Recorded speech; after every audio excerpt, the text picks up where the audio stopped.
हाँ भाई, तो कैसे हो यार? बढ़िया हो? तो यार हम लोग लास्ट राउंड पे क्या कर रहे थे बेटा? लास्ट राउंड पे हम लोग कहीं ना कहीं बेसिक्स ऑफ ऑर्गेनिक केमिस्ट्री देख रहे थे, है ना? और उसमें हम लोग क्या बेटा, हम लोग का जो है, हम लोग पहला चैप्टर स्टार्ट किया अपना ऑर्गेनिक केमिस्ट्री का, जिसमें हम लोग पढ़ेंगे नॉमेनक्लेचर। अभी हम लोग लास्ट राउंड पे बेसिक ऑफ ऑर्गेनिक केमिस्ट्री देख रहे थे, ठीक है। एक बेटा थोड़ा सा हो गया दिक्कत। दिक्कत ये हो गया कि जो मैं लास्ट में आप लोगों को पढ़ा रहा था, मैंने पढ़ाया था, ये देखो स्ट्रक्चर बनाया है। तो यहाँ पे आप लोग साफ देख पा रहे हो कि जो कार्बन और ऑक्सीजन है, यहाँ पे देखो कार्बन और हाइड्रोजन की डायरेक्ट अटैचमेंट नहीं है। यहाँ पे डायरेक्ट अटैचमेंट किसकी किसकी है? तो बोलोगे कि देखो सर, यहाँ पे कार्बन ऑक्सीजन की डायरेक्ट अटैचमेंट है, यहाँ पे कार्बन ऑक्सीजन की डायरेक्ट अटैचमेंट है, यहाँ पे कार्बन ऑक्सीजन की डायरेक्ट अटैचमेंट है। मतलब यहाँ पे कार्बन कार्बन या कार्बन हाइड्रोजन का कोई डायरेक्ट अटैचमेंट है क्या? तो बोलोगे सर कोई डायरेक्ट अटैचमेंट नहीं है। तो बेटा बेटा ये हमारा क्या बेसिकली बोलोगे कि सर ये हमारा है कार्बोनिक एसिड। क्या बेटा? ये कार्बोनिक एसिड। समझ पा रहे बात को? अच्छी बात है, बहुत अच्छी बात है। लेकिन मैंने गलती क्या की थी बेटा, कि जो लास्ट पॉइंट में आप लोगों को लिखवा रहा था कल के क्लास में, वहां पर मेरे को लिखवाना क्या था? कार्बोनिक एसिड मैंने बोल दिया फॉर्मिक एसिड, ठीक है। तो जहां पे जो फॉर्मिक एसिड मैंने बोला है ना, उस फॉर्मिक एसिड को आप लोग कार्बोनिक एसिड में कन्वर्ट कर लो, है ना। बस ये गलती हो गई थी, बाकी सारे पॉइंट सेम लिखे हैं, वो मेरे मुंह से निकल गई ना। बाकी मैंने ऐसा कुछ किया नहीं था, पढ़ाया था ही था, मेरे मुंह से निकल गई, जुबान टूट गई इस टाइम पे, ठीक है बेटा। अब आगे देखते हैं, ठीक है। तो बेसिकली हम लोगों ने नॉर्मल चीजें समझ ली थी। नॉर्मल चीजें में सर क्या समझ ली थी कि ऑर्गेनिक केमिस्ट्री का डेवलपमेंट कहां से हुआ, उसके बारे में क्या क्या बातें पता थी और क्या क्या कंक्लूजन निकाले गए थे। फिर बोलर ने क्या किया, लिविंग ऑर्गेनिज्म में वो कौन सी फोर्स की थ्योरी होती है, लिविंग ऑर्गेनिज्म में कौन सी फोर्स की थ्योरी होती है जिसकी वजह से जो ऑर्गेनिक कंपाउंड होते हैं कि लिविंग ऑर्गेनिज्म में पाए जाते हैं। ये पुराने कॉन्सेप्ट हैं, हालांकि ये कॉन्सेप्ट एक्चुअल अब करेक्ट नहीं है, लेकिन पहले तो लोग नहीं मानते थे ना। बोलो यार, पहले तो यही मानते थे ना। ठीक है, ठीक है। तो अब उस थ्योरी को कर दिया गया डिस्कार्ड, अब आ गई नई थ्योरी। तो नई थ्योरी के अकॉर्डिंग हम लोग किसी कंपाउंड को ऑर्गेनिक कहते हैं बेटा, अगर कंपाउंड में एक भी कार्बन हाइड्रोजन बॉन्ड प्रेजेंट हो। अगर कंपाउंड में एक भी कार्बन, अगर कंपाउंड में एक भी कार्बन डायरेक्ट किसी हाइड्रोजन से अटैच हो, या दो कार्बन आपस में डायरेक्ट अटैच हो, तो हम लोग क्या बोल देंगे? बंदा है ऑर्गेनिक। क्या बोल देंगे? बंदा क्या है? कंपाउंड क्या है? ऑर्गेनिक। क्लियर है मामला? समझ गए बात? अच्छा अच्छा। तो शायद मैं उसके बाद मैं क्या बताया था, मैंने तुमसे क्वेश्चन पूछा था कि बताओ हमारे जो कार्बोक्सिलिक एसिड होते हैं, कार्बोक्सिलिक एसिड होते हैं, वो ऑर्गेनिक इन नेचर होते हैं। लेकिन कार्बोनिक एसिड, इसके पास भी कार्बन है और हाइड्रोजन है, लेकिन कार्बोनिक एसिड इनऑर्गेनिक कैसे है? तो उसका मैंने जवाब दिया था कि जो कार्बोनिक एसिड होता है उसका कुछ ये स्ट्रक्चर होता है, जो कार्बोक्सिलिक एसिड है उसका कुछ ये स्ट्रक्चर है। तो अगर हम लोग दोनों स्ट्रक्चर को ध्यान से देखें तो यहाँ पे क्या दिख रहा है कि कार्बोक्सिलिक एसिड में ये जो R ग्रुप है या तो कार्बन होगा, और अगर ये R ग्रुप नहीं होगा तो यहाँ पे हाइड्रोजन होगा। तो यहाँ पे हमको साफ साफ एक कार्बन कार्बन या फिर कार्बन हाइड्रोजन का अटैचमेंट दिख जाएगा। इस वजह से ये बंदा है ऑर्गेनिक। और यहाँ पे सर एक भी कार्बन हाइड्रोजन या कार्बन कार्बन की डायरेक्ट अटैचमेंट नहीं दिख रही है, इस वजह से कार्बोनिक एसिड है इनऑर्गेनिक। ठीक है, पढ़ाया सही था, बोल गलत दिया था, होता है कभी कभी ना। ठीक है, अब क्योंकि ऑफलाइन क्लास होती है, यहाँ पे बहुत सारे बच्चे होते हैं, तो कोई बच्चा तुरंत बोल देता है कि सर आप ये पॉइंट बोल रहे हो। ऑनलाइन क्लास है, कैमरे में खुद ही रिकॉर्ड करना है, खुद ही देखना है, तो थोड़ी सी प्रॉब्लम आ जाती है। कोई डाउट है बेटा? ठीक है, ठीक है। तो होप करता हूं कि आप लोग का पहला दिन, पहली क्लास आप अच्छे से किए होंगे। और मूव करते हैं आगे के टॉपिक्स पे। कहां मूव करते हैं? आगे के टॉपिक्स पे। तुमको थोड़ा पॉज कर दो। तो यहां तक की बातें समझ में आ गई बच्चे आपको? आई होप कि यहां तक की बातें आपको समझ में आ गई होगी। अब देखो हम लोग आगे चलते हैं। देखो मैं जो केमिस्ट्री पढ़ाऊंगा मैं तो एकदम बेसिक्स उठाऊंगा बेटा, एकदम। मतलब कुछ बच्चे ऐसे भी होंगे ना कि ऐसे कह सकते हैं कि सर देखो बात ऐसी थी, उसको ठीक कर लो। हाँ, कुछ बच्चे ऐसे भी होंगे जो ऐसा कह सकते हैं सर देखो बात ऐसी थी कि 10 तक तो मैं उतना सीरियस नहीं था, बट मैं 11th में मैथ मतलब साइंस बैकग्राउंड से सोचा हूँ कि मेरे को साइंस से ही पढ़ना है। और सब 10th तक क्या आप जानते हो केमिस्ट्री वगैरह बहुत छोटी सी पार्ट होती है, तो हम लोग उसको रख के एग्जाम दे दिए। ऐसा होता मैं बता रहा हूं, मैं यहाँ से बिल्कुल बेसिक से स्टार्ट करूंगा। ठीक है, एकदम 10th लेवल से ही स्टार्ट करेंगे हम लोग और एकदम एडवांस लेवल तक जाएंगे। बट अब आपको लापरवाही नहीं करनी, अब आप जितना पढ़ सकते हो उतना पढ़ो, है ना। अच्छे से पढ़ो, बार बार नोट्स बनाओ, अच्छे से नोट्स बनाओ, रिवीजन करते रहो। क्वेश्चन प्रैक्टिस से पहले एक टर्म आता है उसको कहते हैं रिवीजन। मतलब अगर आप रेगुलर बेसिस पे रिवीजन नहीं कर रहे हो बेटा, तो सॉरी टू से बट आप बहुत बड़े डाउनफॉल में, आपका कम बैक नहीं हो पाएगा। आप बस वेट करते रहोगे कि मेरा अब कम बैक होगा, अब कम बैक होगा।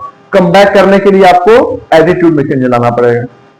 और सबसे इंपॉर्टेंट बात क्या है यहाँ पे, सबसे इंपॉर्टेंट बात यह है कि अगर आप आज से सोचना शुरू करोगे तो थिंकिंग कैपेसिटी आज से डेवलप होना शुरू करेगी। मैं मानता हूं कि अभी मैं यहां पे कुछ ऐसे ऐसे क्वेश्चन कराऊंगा ना, आपसे होगा ही नहीं, लेकिन 2 महीने 3 महीने 4 महीने 6 महीने बाद वो क्वेश्चन आपसे होने लगेंगे। क्यों? क्योंकि अगर आप आज से सोचोगे तो धीरे धीरे आपकी मेंटल एबिलिटी बढ़ेगी।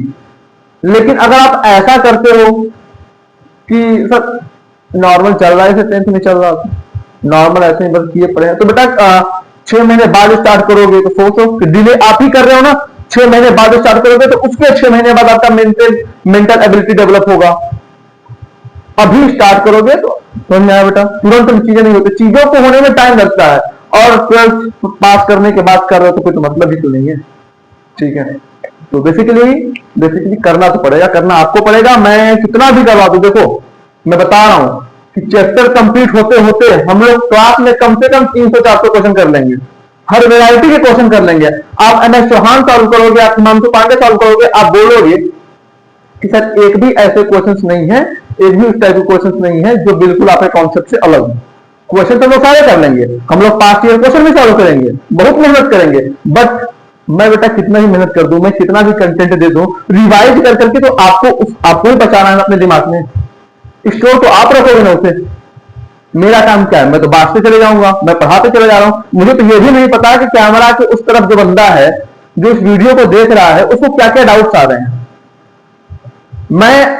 जब मैं पढ़ाने आता हूं आपको, तो मैं टॉपिक्स देख लेता हूं, तो मैं सोचता हूं कि इस टॉपिक में मुझे उस टाइम पे ये प्रॉब्लम आती थी, तो मैं उसके रिगार्डिंग 4-5 चीजों को और सोच के पढ़ाता हूं। बट वो तो मैं अपने अकॉर्डिंग सोच रहा हूं, हर कोई तो सेम नहीं होता। हो सकता है किसी बंदे को नॉर्मल से, कल के नॉर्मल से चीजें में कोई दिक्कत आ गई। सबसे इंपॉर्टेंट काम क्या करना है, रिवीजन करना। ये सारी प्रॉब्लम्स रिवीजन जब करोगे ना, अगर अच्छे से आप हर बार रिवीजन करोगे तो कुछ नया सोचोगे, और जब नया सोचोगे तो अपने मैक्सिमम डाउट्स को आप खुद ही हैंडल कर जाओगे। तो सारे बात को सबसे इंपॉर्टेंट क्या है, रिवीजन। सबसे इंपॉर्टेंट क्या है बेटा, रिवीजन। तो रिवीजन खूब अच्छे से करते रहो, ठीक है, ठीक है। और एक इंपॉर्टेंट चीज ट्राई करने को, गर्मी का मौसम चल रहा है इधर, है ना, हम लोग प्लेन्स में हैं, उधर अच्छी खासी गर्मी का मौसम चल रहा है, धीरे टेम्परेचर बढ़ता चला जा रहा है। तो आप हमेशा ये ट्राई करना, जो मैं करता हूँ आपको बता रहा हूँ। जब मैं पढ़ता हूँ, अब मेरा अगर मैं सारे माहौल सेट हैं, अच्छे से मैं पढ़ने बैठा हूँ, तो मैं 6-7 घंटे 8 घंटे अपने वर्क को आराम से दे देता हूँ, मुझे कोई प्रॉब्लम नहीं आती।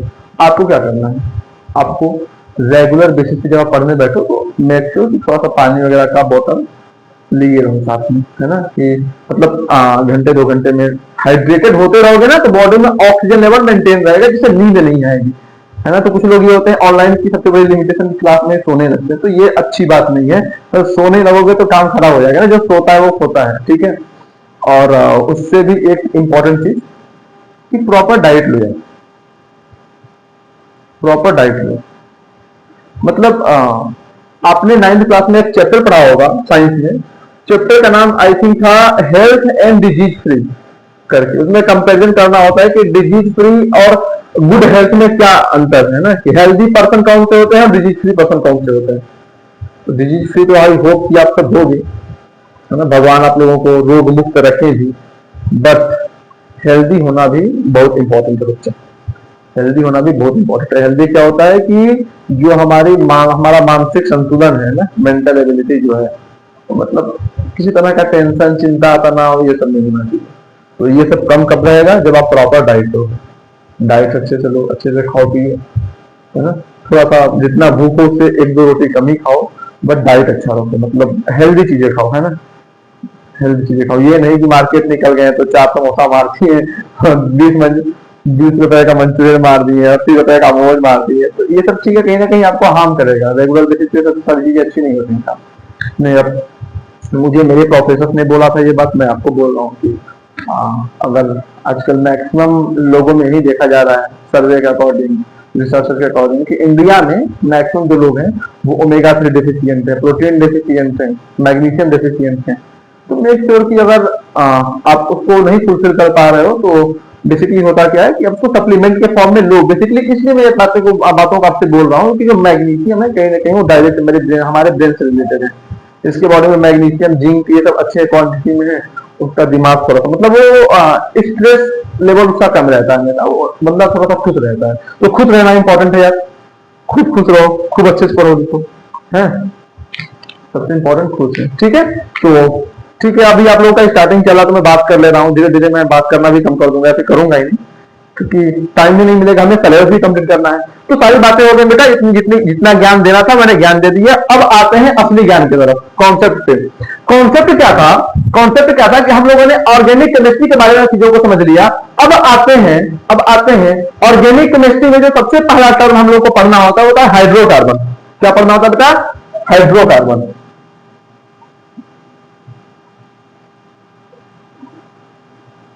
ऑर्गेनिक केमिस्ट्री में जो हमारा सबसे पहला टर्म हम लोगों को पढ़ना होता है वो था हाइड्रोकार्बन। तो सबसे पहले हम लोग हाइड्रोकार्बन समझेंगे, उसके बाद कितने टाइप के होते हैं हाइड्रोकार्बन ये सब समझ लेंगे।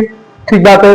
उसके बाद ये जो हाइड्रोकार्बन है ना, इसमें फंक्शनल ग्रुप लगाएंगे और चेक करेंगे कि इस फंक्शनल ग्रुप लगने की वजह से इस हाइड्रोकार्बन में क्या चेंज आया। भाई क्या होते हैं फंक्शनल ग्रुप? दसवीं पढ़ा है 10वीं में, सिर्फ पढ़ा तो था भूल गया। चलो बताता हूं। फंक्शनल ग्रुप ऐसे ग्रुप होते थे जब वो किसी कंपाउंड में रहते थे तो कंपाउंड की पूरी प्रॉपर्टी बदल देते थे। समझ आ रहा बात?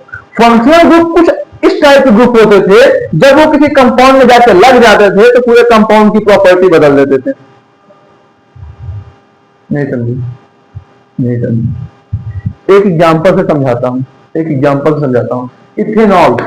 इथेनॉल बेटा क्या होता है, इसको तो अगर समझे तो ये हमारा इथेन CH3 CH2OH। क्या भैया? सॉरी, पहले मैं इथेन समझते हैं। यह इथेन, क्या ये इथेन? अब मैंने क्या किया, इस इथेन में से एक हाइड्रोजन को हटाया, इस इथेन में से -H किया, एक हाइड्रोजन हटा दिया और क्या जोड़ दिया? OH group. OH ग्रुप मतलब हाइड्रोक्सी ग्रुप। क्या बन गया?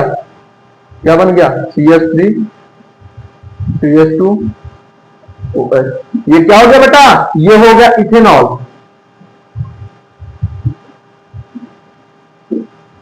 और ये इथेनॉल क्या होता है सर? ये एक टाइप का अल्कोहल होता है।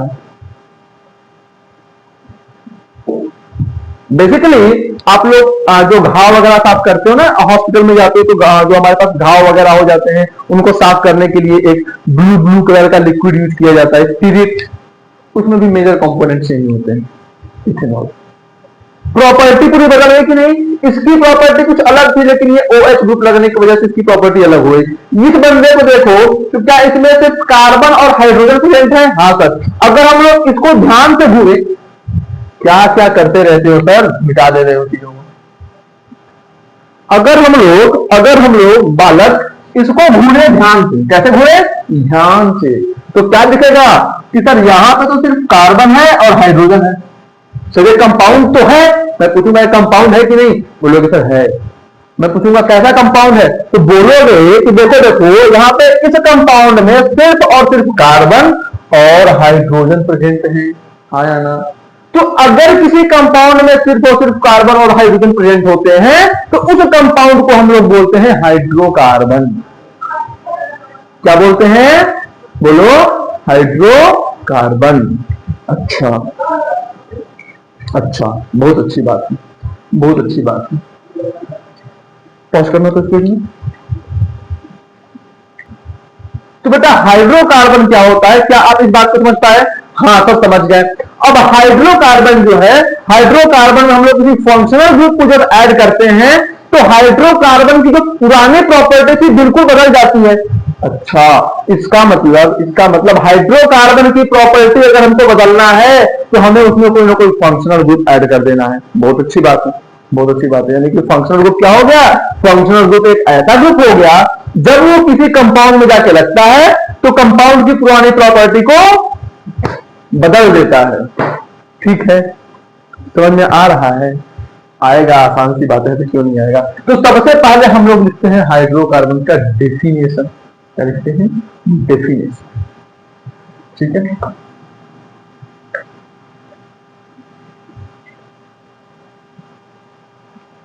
तो आओ भैया हाइड्रोकार्बन क्या होता है ये देखते हैं।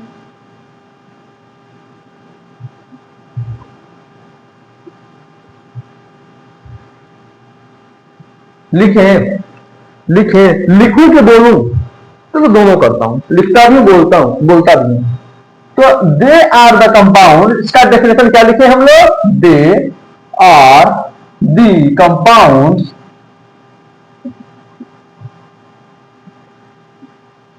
which are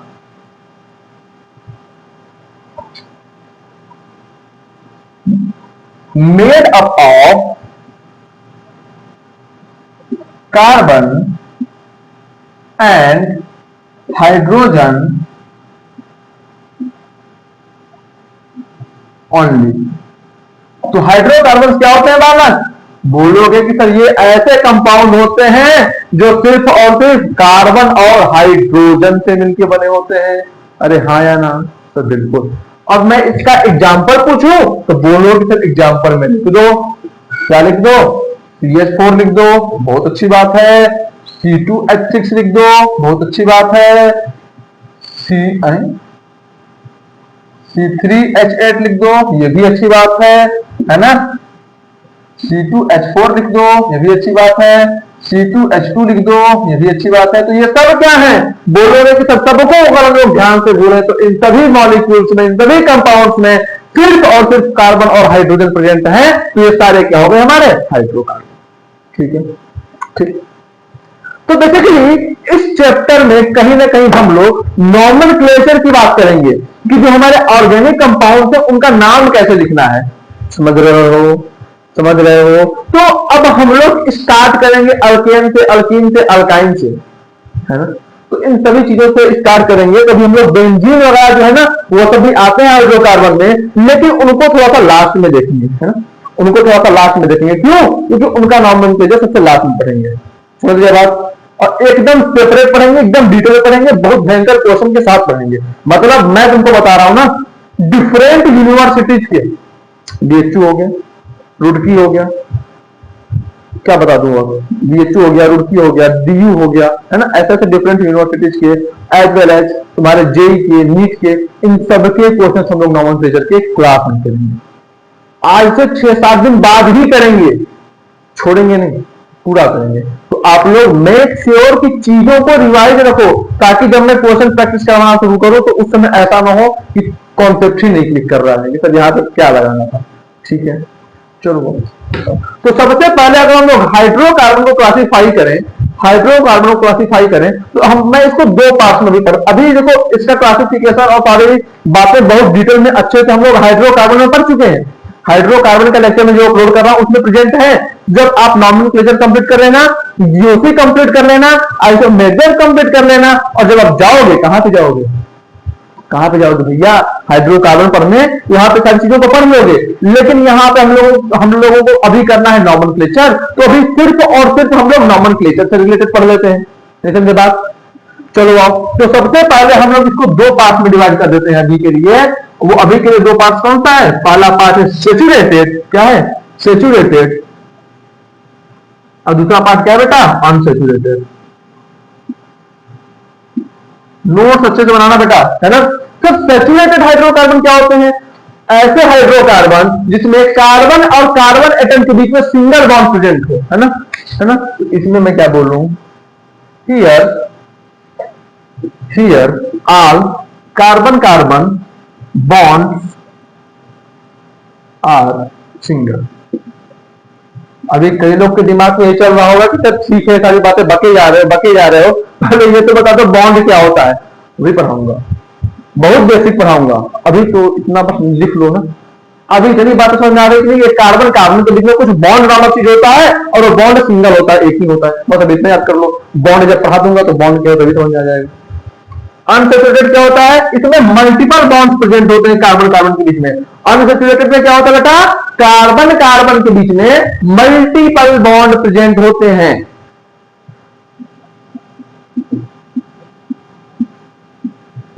ठीक बात है, ठीक बात है।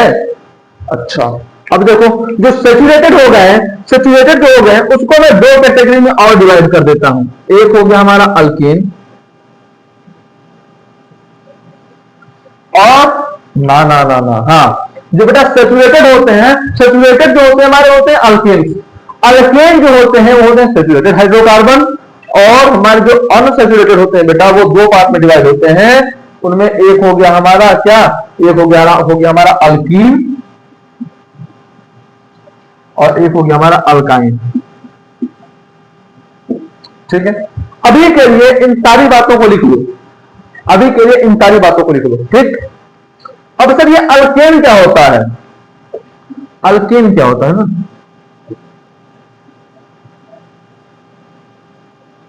ठीक है, ठीक है, आओ।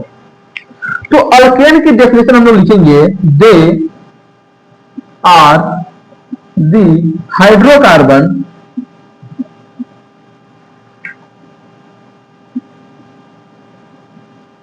where all the carbon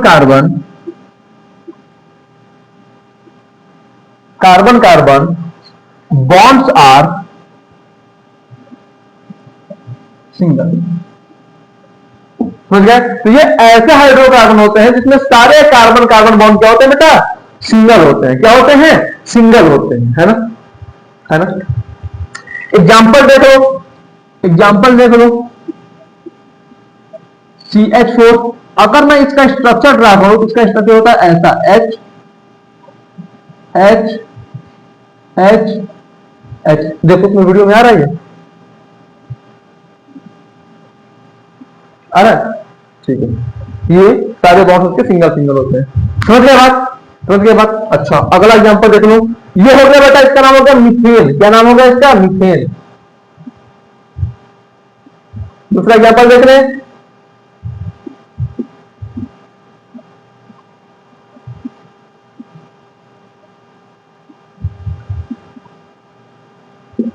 है ना।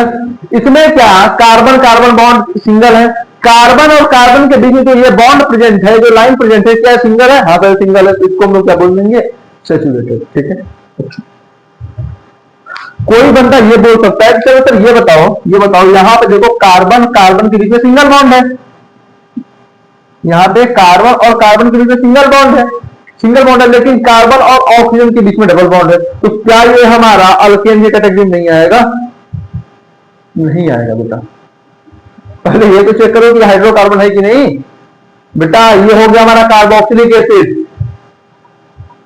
किसी भी कंपाउंड का नाम या कोई भी कंपाउंड किस कैटेगरी में बिलोंग करेगा, ये हम लोग कैसे डिसाइड करते थे, उसके फंक्शनल ग्रुप से। 10वीं में पढ़ा है फंक्शनल ग्रुप, नहीं पढ़ा है तो मैं दोबारा बताऊंगा। तो अभी केवल बस समझ लो कि ये नहीं है अल्केन। ठीक है, लिखो इसमें, लिखो इसमें।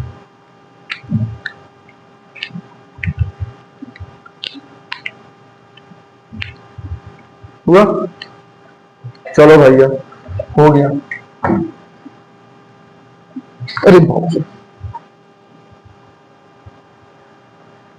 कीड़ा निकल गया, छुट्टी कहाँ बैठा था यार। मतलब मैं इतनी देर से इस कपड़े को यूज कर रहा हूँ मिटाने के लिए, और ये इसी कपड़े में था।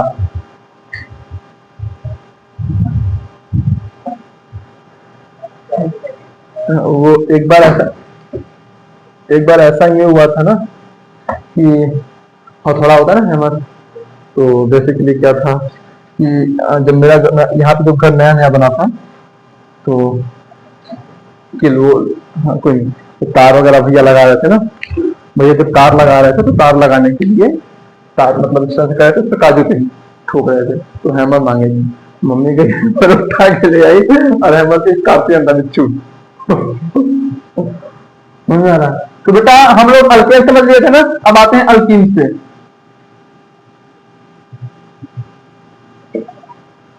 ठीक है, आते हैं अल्कीन से। तो बेसिकली अल्कीन क्या होते हैं, ये होते हैं एक टाइप के अनसैचुरेटेड हाइड्रोकार्बन। ठीक बात है।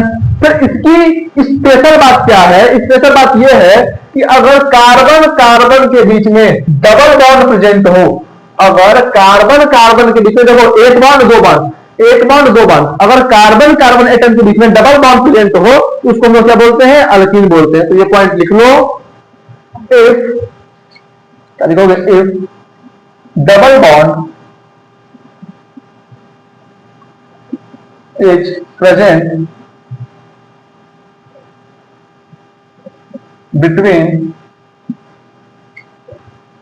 two carbon atoms,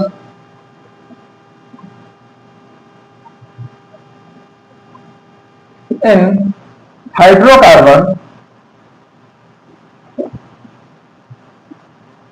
then it is said to be alkene, है ना? अल्कीन क्या होता है कि अगर दो कार्बन एटम के बीच में डबल बॉन्ड प्रेजेंट है, अगर कोई आपको एक हाइड्रोकार्बन दे दिया, उस हाइड्रोकार्बन में दो कार्बन एटम के बीच में डबल बॉन्ड प्रेजेंट है तो हमारा अल्कीन हो जाएगा। ठीक बात है, चलो इसको भी लिख लो। अब अगला टॉपिक पढ़ते हैं बेटा, अल्काइंस।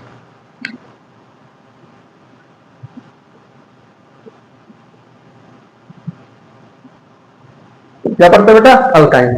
ठीक है, आ जाओ। सर अल्काइंस क्या होते हैं?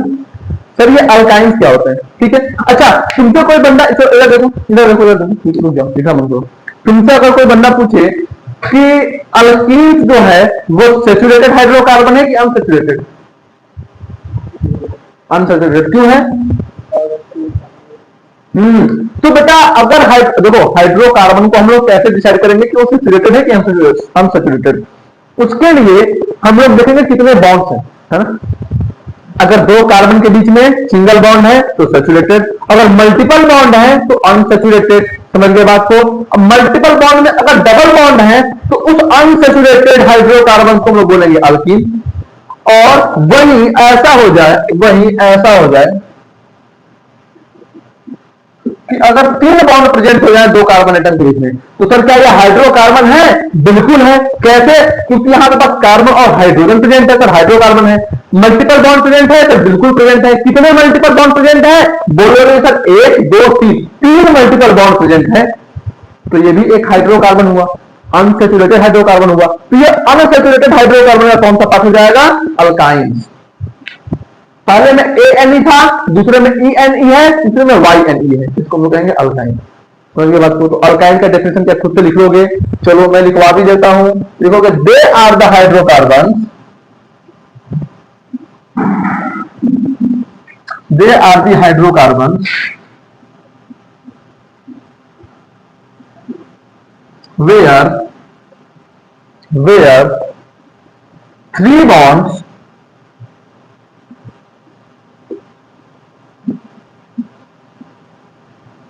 are present in carbon carbon atom, है ना?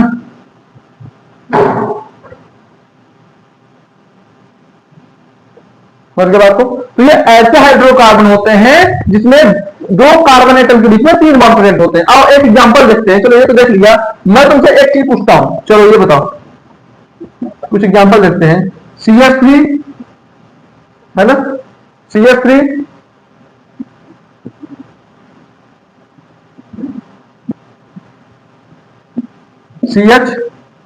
CH3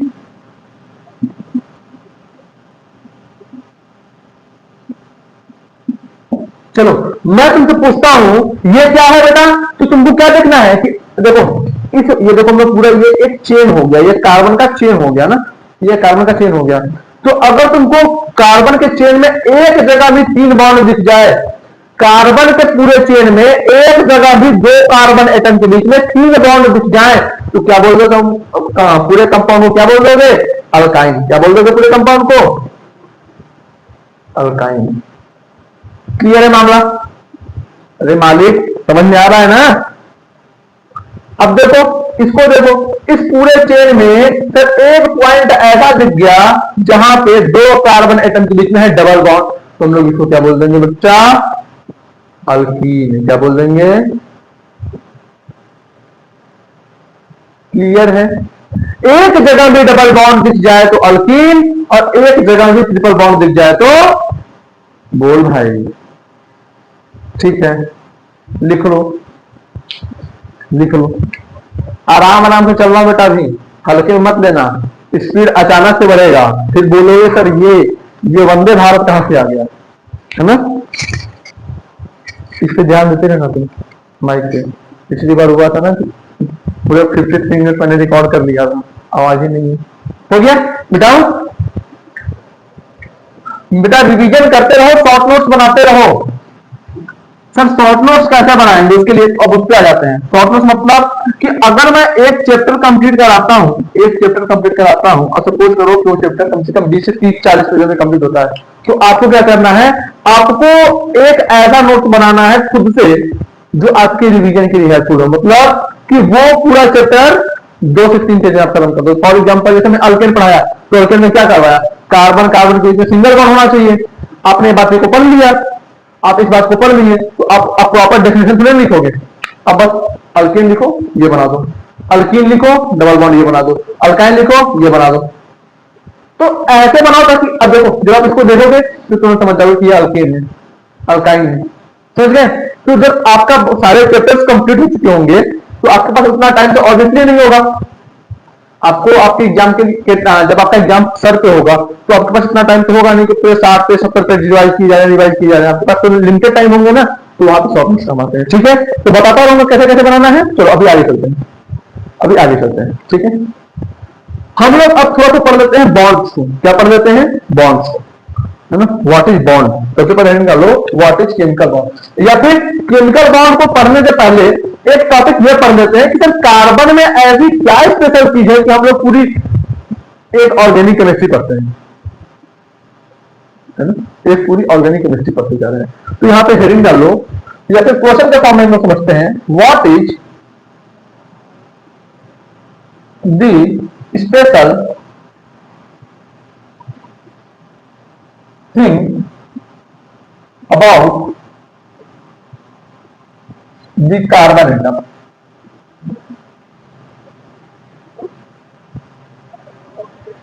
कि कार्बन एटम में वो ऐसी कौन सी खासियत है जो इसको सबसे स्पेशल बनाती है,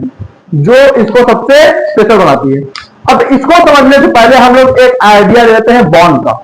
इसको समझने से पहले हम लोग क्या ले लेते हैं, एक आइडिया बॉन्ड का, है ना। तो सबसे पहले हम लोग इसका आंसर देने से पहले मैं आपको समझाता हूं केमिकल बॉन्ड।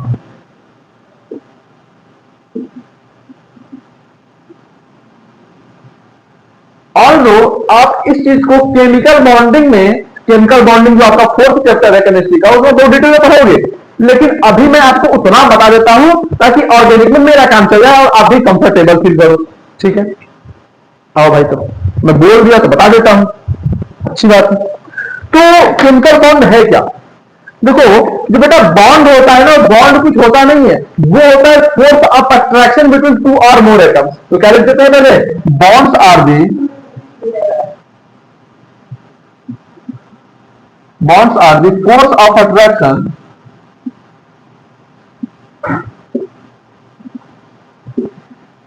बॉन्ड्स क्या होते हैं, फोर्स ऑफ अट्रैक्शन होते हैं, किससे किसके बीच में, बिटवीन 2 और मोर देन 2 एटम।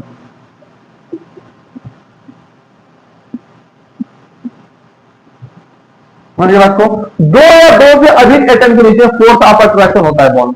समझ में आया, चलो इसको लिखो पहले।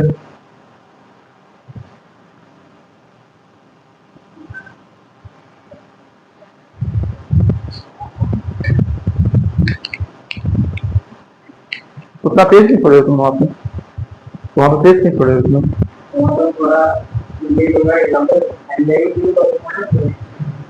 नहीं तो ऐसा नहीं मत किया करो ना, कॉपी भरने लगेगी, 10 कॉपी भर जाएगी तो कैसे काम करोगे। तुमने तो बात को चीजों को उतना ही लिखा, मतलब अब वहां पे तुमने उसको जगह सोचिए, जो एग्जाम्पल्स लिखवाने होंगे मैं लिखवाऊंगा ना, मतलब एक्स्ट्रा वहां पर तो टाइम नहीं है, जितना टाइम यहाँ पे दे रहे हो मैं जब बोलूंगा तो 1-2 पेजेस बुक के रीड कर लो, एक्स्ट्रा कुछ नहीं करना। समझ गए बात, हो गया बेटा। चलो अब देखो, समझो होता क्या है, जैसे मैं देखो, अब हम लोग एक नॉर्मल से चीजों समझते हैं। जैसे हो गया हमारे पास NaCl, NaCl मतलब शुद्ध नमक, है ना। घर में हम लोग टाटा सॉल्ट, है ना, यूज करते हैं। ठीक, कोई बाटा सॉल्ट यूज करने वाला नहीं होना तुम लोग में से, बाटा यूज कर रहे हो, बाटा सॉल्ट, ठीक है। और तो आप लोग छोटे क्लास से पढ़ते आ रहे हो, तो बेटा जो हमारा NaCl है वो कहीं ना कहीं Na पॉजिटिव और Cl नेगेटिव से बनके बना है। ठीक बात है। अब आओ ध्यान से देखो, ध्यान से देखो कि NaCl बनता कैसे है। जब हमारा जो सोडियम है, ये जो हमारा सोडियम है, जब वो एक इलेक्ट्रॉन को लूज करता है, लूज होकर क्या बनता है, Na पॉजिटिव, और एक इलेक्ट्रॉन को लूज किया। सोडियम जो है कन्वर्ट होता है, एक इलेक्ट्रॉन को लूज करता है, क्या बनता है, Na पॉजिटिव, है ना। और जो हमारा Cl है, Cl क्या करता है, ये जो एक इलेक्ट्रॉन सोडियम में लूज किया है, उसको क्या करता है, गेन करता है। जो हमारा क्लोरीन है वो इस सोडियम में जो एक इलेक्ट्रॉन लूज किया है उसको करता है गेन, और क्या बना लेता है बेटा, क्या बना लेता है, Cl नेगेटिव। ठीक है, ये पॉजिटिव और ये नेगेटिव अब आपस में एक फोर्स ऑफ अट्रैक्शन फील करते हैं।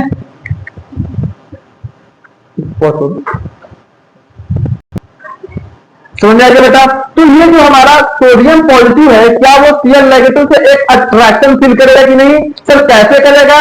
Positive negative on a like attract, on a like attract. समझ गए बात को। तो जब ये दोनों आपस में अट्रैक्शन फील करेंगे, Na positive plus of Cl negative, दोनों जब अट्रैक्शन फील किए तो क्या बन गए बेटा, NaCl। क्या बन गए बालक, NaCl। समझ में आया? तो क्या मैं ये बात नहीं लिख सकता कि यहाँ पर सोडियम और क्लोरीन के बीच में एक बॉन्ड क्रिएट हो गया? यहां पे कौन सा बॉन्ड क्रिएट हुआ है? वो है आयनिक बॉन्ड। कौन सा बॉन्ड क्रिएट हुआ है? Ionic bond.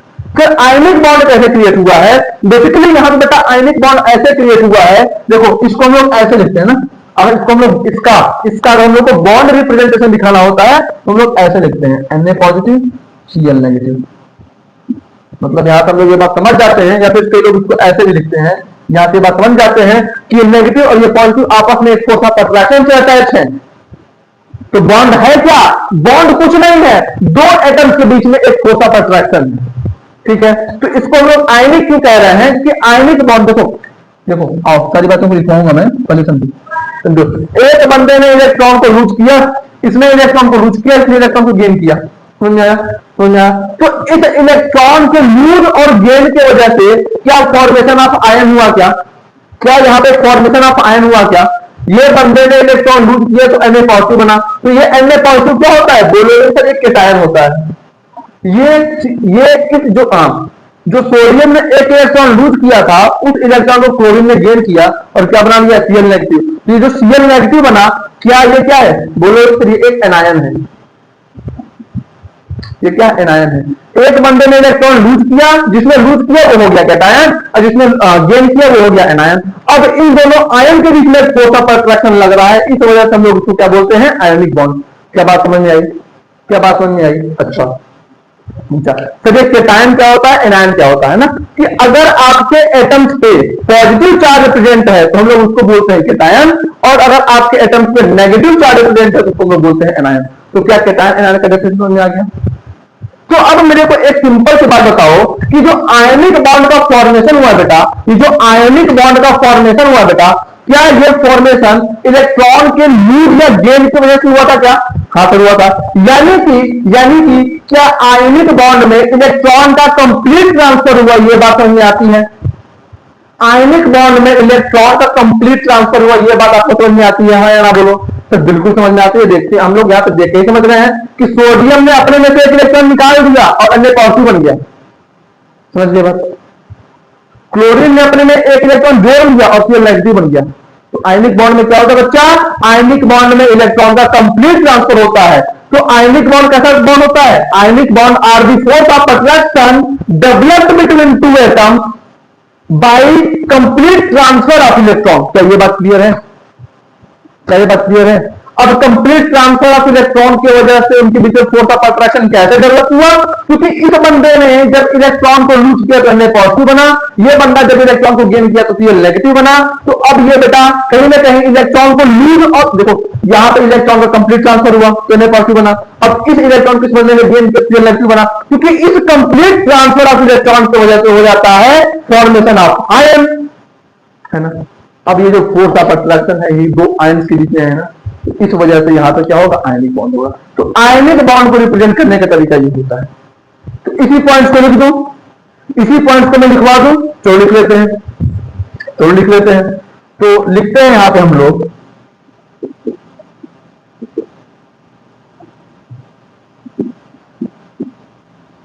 ionic bonds are the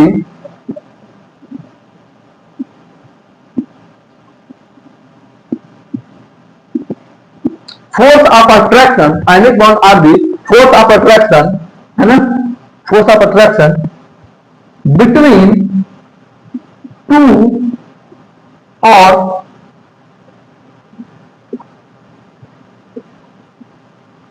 more than two atoms, है ना, है ना, two or more than two atoms caused by complete transfer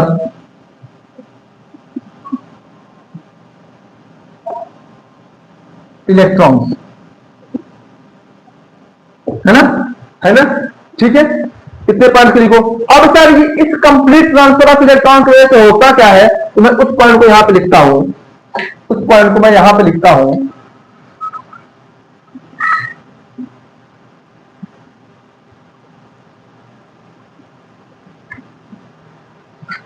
उस पॉइंट को मैं यहां पे लिखता हूं, बिकॉज ऑफ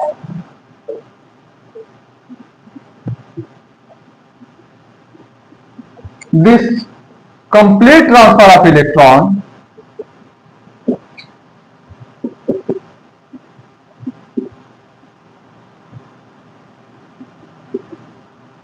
है ना, complete transfer of electron, there is formation of two ions happens, है ना, one is cation and another is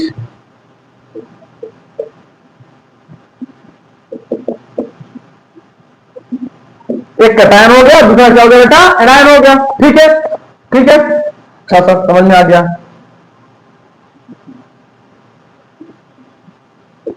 the attraction developed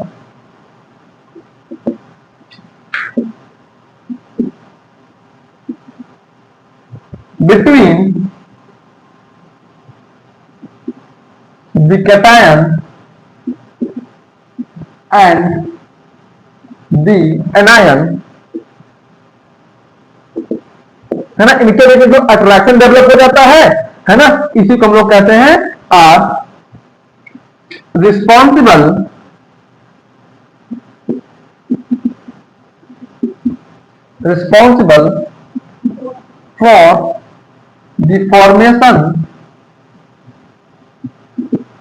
for the formation of, ये जो अट्रैक्शन डेवलप हो जाता है केटायन और एनायन के बीच में, यही रिस्पॉन्सिबल होता है किसके लिए, फॉर्मेशन ऑफ आयनिक बॉन्ड। क्या ये बात भी क्लियर है, क्या ये बात भी क्लियर है, समझ रहे हो सारी बातों को, लिख लो इसको, लिख लो इसको।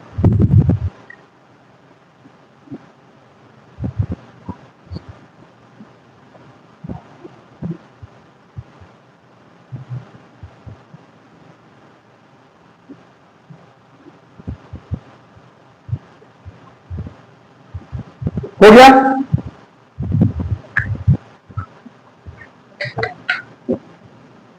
अब आगे देखते हैं, अब आगे देखते हैं। अब एक नोट लिखो, अब एक नोट लिखो। नोट क्या है, नोट क्या है कि बेटा बेटा ये दो बंदे, एक कैटायन और एक एनायन, जब अट्रैक्शन फील करके बॉन्ड बनाएंगे, ये देखो, ये देखो, ये देखो, ये कैटायन, ये एनायन, जब ये अट्रैक्शन फील करके बॉन्ड बनाएंगे, जब ये अट्रैक्शन फील करके बॉन्ड बनाएंगे, तो उस केस में हमेशा एनर्जी रिलीज होगी। मतलब जब भी बॉन्ड बनते हैं तब वहां पे एनर्जी क्या होती है बेटा, रिलीज होती है। तो अगर बॉन्ड बनने में एनर्जी रिलीज हो रही है तो क्या हम लोग बॉन्ड फॉर्मेशन को एक एक्सोथर्मिक प्रोसेस बोल सकते हैं, हाँ या ना? ठीक है, तो चलो आओ इस पॉइंट को लिखते हैं, इस पॉइंट को लिखते हैं। पॉइंट क्या है, पॉइंट क्या है, during the bond formation process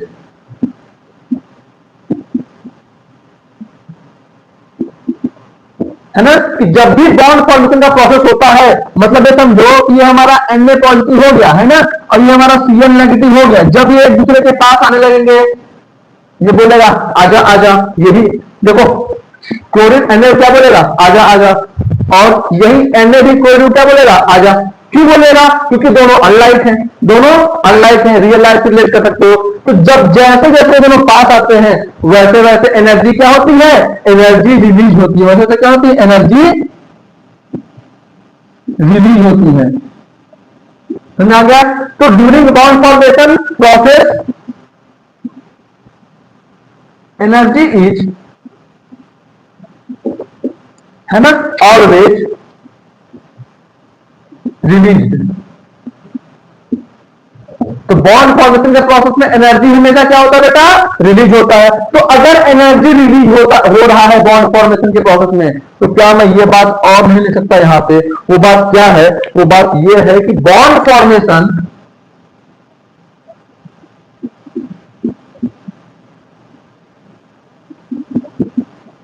is an exothermic process. क्या क्लियर है मामला? क्या क्लियर है मामला? क्या क्लियर है मामला? ठीक है, जल्दी से लिखो, जल्दी से लिख लो।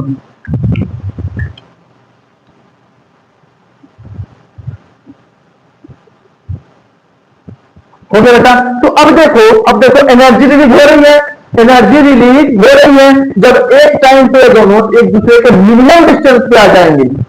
एक टाइम ऐसा आएगा कि Na पॉजिटिव और Cl नेगेटिव आपस में इस डिस्टेंस पे आ चुके होंगे कि उससे आगे पीछे नहीं हो सकते। तो सारी बात को इसको मैं समझाता हूं, इसको पहले इसको लिखो प्रॉपर, मैं इसको समझाता हूं। हो गया? मिटाओ इसको, चलो मिटा देता हूं।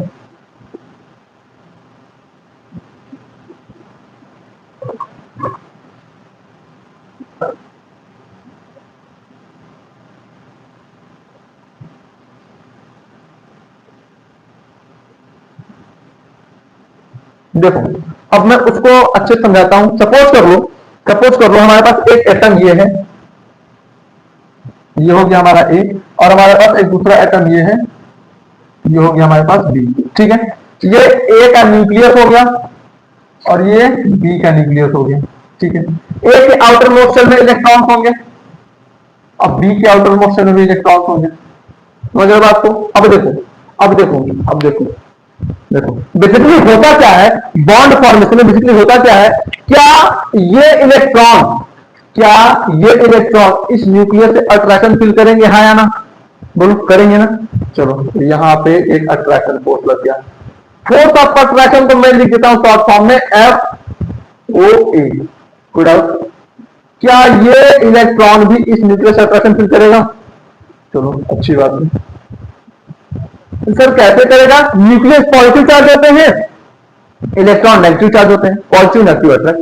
यहां पे एक लग गया force of attraction FOA।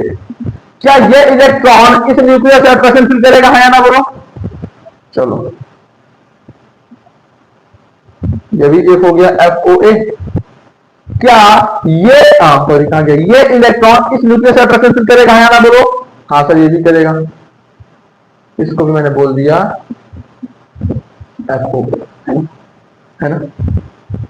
Force of attraction हो गया।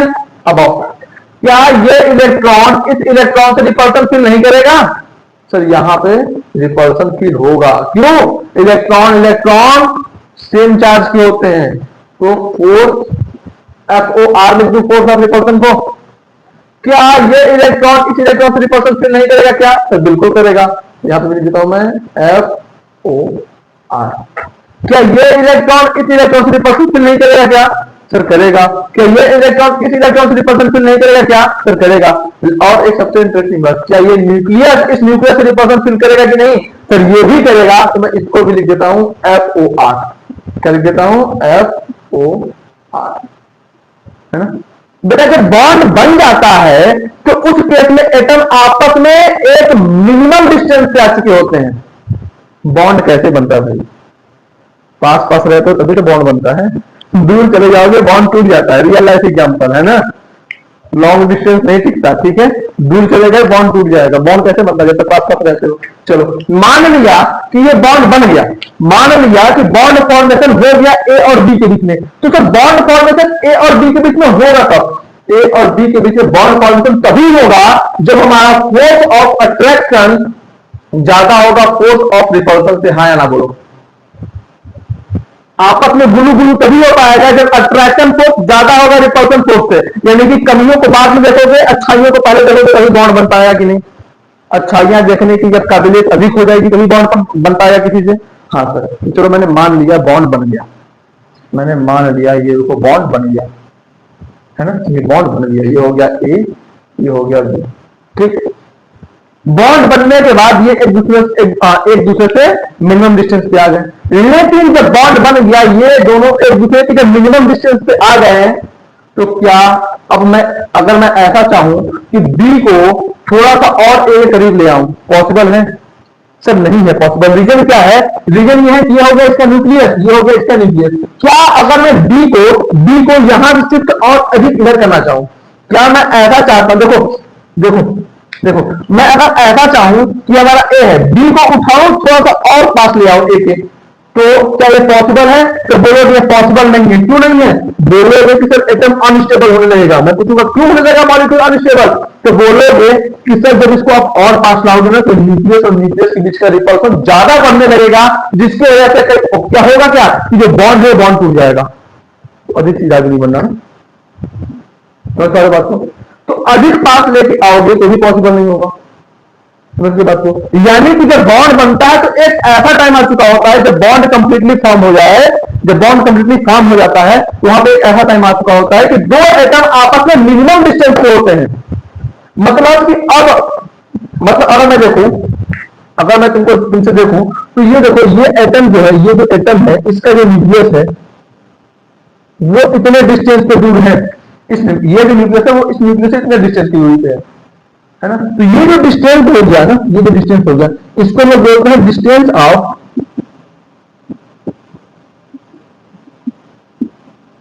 Closest approach.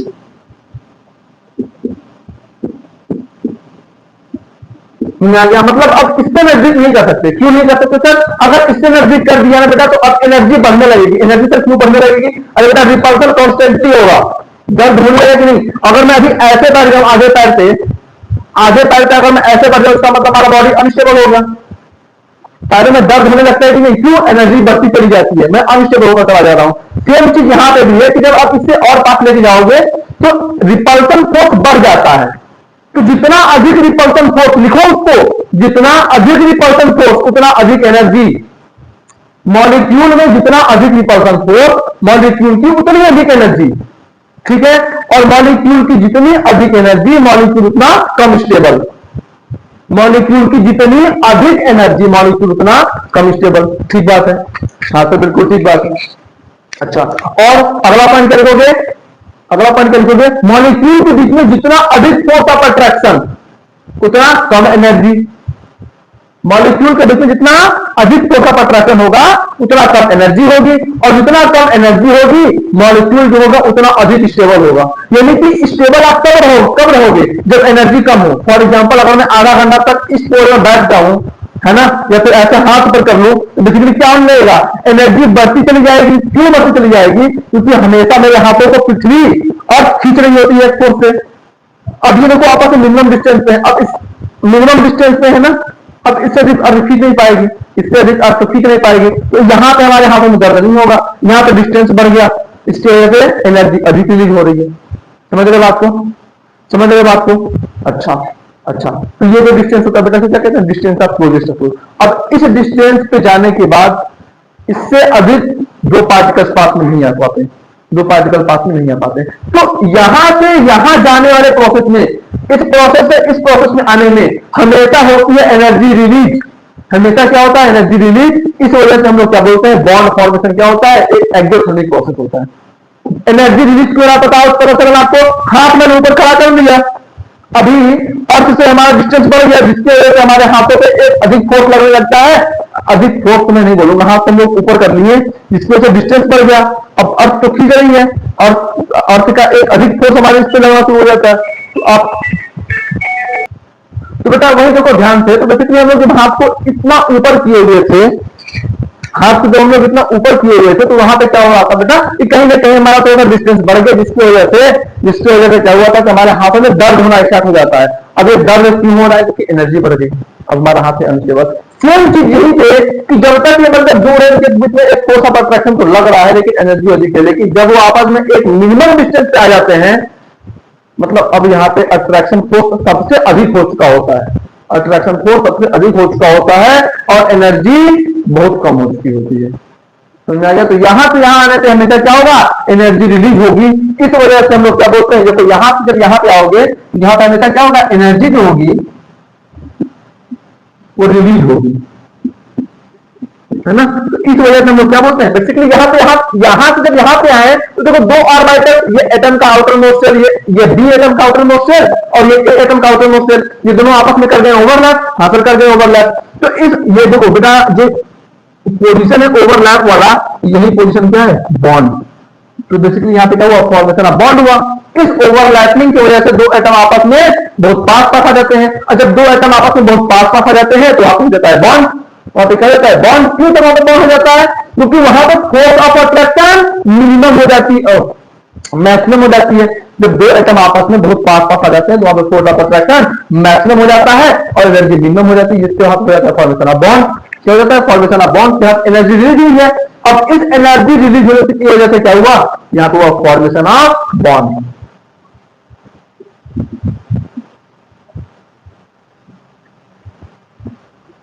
क्या ये बात क्लियर है? क्या ये बात क्लियर है? सर बिल्कुल क्लियर है, सर बिल्कुल क्लियर है ना? लिख लो यार, लिख लो। तो अगर एनर्जी रिलीज हो गई, तो मैं ये पॉइंट लिख दूं यहां पे, बॉन्ड फॉर्मेशन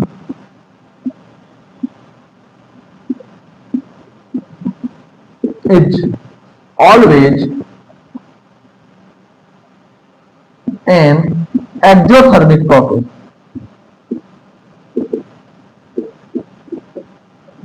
कोई दिक्कत यहां पे? कोई दिक्कत यहां पे?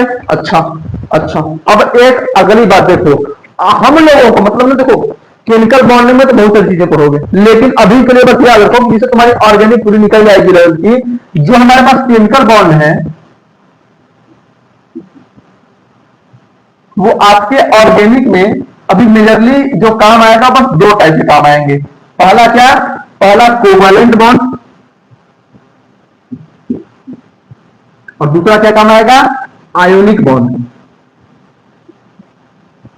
आयोनिक बॉन्ड को इलेक्ट्रोस्टैटिक बॉन्ड भी कहते हैं। ठीक है, ठीक है। क्यों कहते हैं? क्योंकि देखो बेसिकली Na पॉजिटिव और Cl नेगेटिव, यानी कि दो आयन, आयन मतलब चार्ज, दो चार्ज के बीच में लग रहा है, इस वजह से हम लोग उसको इलेक्ट्रोस्टैटिक भी कहते हैं। ठीक है, आयनिक बॉन्ड। अब एक बात यहां पे ये याद रखो, इस बात को बताते हुए मैं आज का टॉपिक कंप्लीट करता हूं, फिर इसके आगे पढ़ना शुरू करेंगे। धीरे धीरे हम लोग ड्यूरेशन बढ़ाएंगे और टेबल बढ़ाएंगे ना। तो ये बात क्या है कि बेटा हमारा आयनिक बॉन्ड होता है, ये जो है ये सबसे स्ट्रॉन्गेस्ट फोर्स ऑफ अट्रैक्शन होता है ना, कि जितने भी बॉन्ड, जितने भी केमिकल बॉन्ड्स हैं, उनमें जो सबसे स्ट्रॉन्गेस्ट बॉन्ड होता है, जो सबसे स्ट्रॉन्गेस्ट फोर्स ऑफ अट्रैक्शन होता है, वो तो हमारा आयनिक बॉन्ड। तो लिख लेते हैं हम लोग इस पॉइंट को, it is the strongest force of attraction, है ना? ये जो है सबसे स्ट्रॉन्गेस्ट फोर्स ऑफ अट्रैक्शन है among all the chemical bond, है ना। तो क्या लिखा हुआ है, जो आयनिक बॉन्ड है वो क्या लिखा हुआ है, it is the strongest force of attraction among all the chemical bonds. ठीक है, ठीक है। होप करता हूं कि यहां तक की सारी बातें आपको समझ में आ गई होंगी। तो अच्छे से आयनिक बॉन्ड को रिवाइज करके आना। कल हम लोग थोड़ा सा कोवलेंट बॉन्ड देखेंगे, फिर सिग्मा बॉन्ड क्या होता है, पाई बॉन्ड क्या होता है, हाइब्रिडाइजेशन क्या होता है, कैसे निकालते हैं हाइब्रिडाइजेशन, एटम्स की ज्योमेट्री क्या होती है, टाइप्स ऑफ ओवरलैप देखेंगे, और उसके बाद हम लोग प्योर नॉमेनक्लेचर पे मूव कर जाएंगे। तो यहां तक की सारी बातें क्लियर है। होप आपने आज का लेक्चर एंजॉय किया होगा, सारी बातें अच्छे से समझ में आई होंगी। ठीक है, तो ख्याल रखो, पढ़ते रहो, जान लगाओ, पूरी मेहनत करो। तब तक के लिए जय हिंद, जय भारत।